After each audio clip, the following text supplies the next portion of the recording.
حضرت عبداللہ ابن عباس رضی اللہ تعالیٰ عنہ فرمایا کرتے تھے کہ یہ روح اور جسم قیامت کے دن جھگڑا بھی کریں گے۔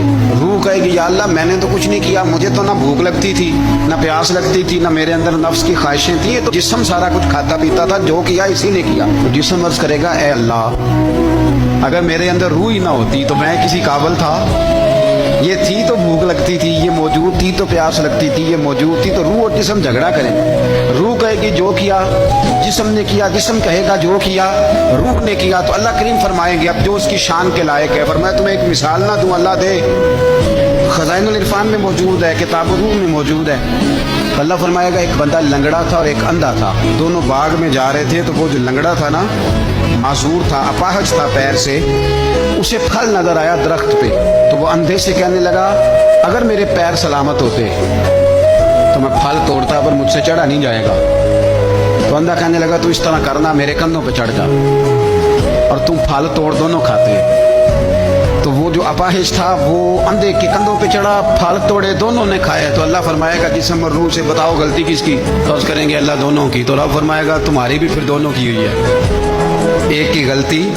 تو جسم اور روح کا رشتہ ہے، ارواح پہلے سے موجود تھیں۔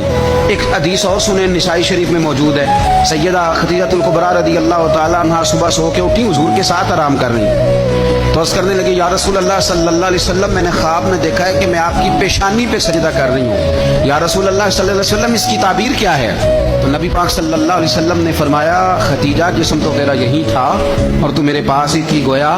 حضور فرمانے لگے یہ جو خواب میں تو مجھے ملی ہے اور خواب میں تو میری پیشانی پہ سجدہ کر رہی ہے، تو یہ میری روح تیری روح سے ملاقات کر رہی ہے۔ تو روحیں پہلے سے موجود تھیں۔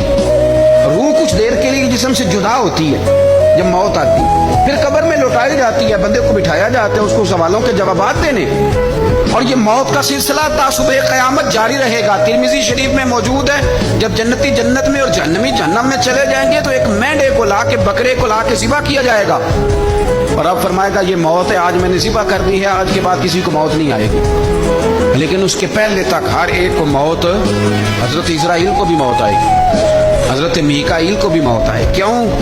اس لیے کہ اگر تھوڑی دیر کے لیے یہ موت کا ذائقہ مدینے والے رسول کی بارگاہ میں آیا ہے، اگر وہاں آیا ہے تو پھر کوئی بچے گا نہیں، اگر ان کے قدموں کو چومنے آئی ہے تو پھر یہ ہر جگہ آئے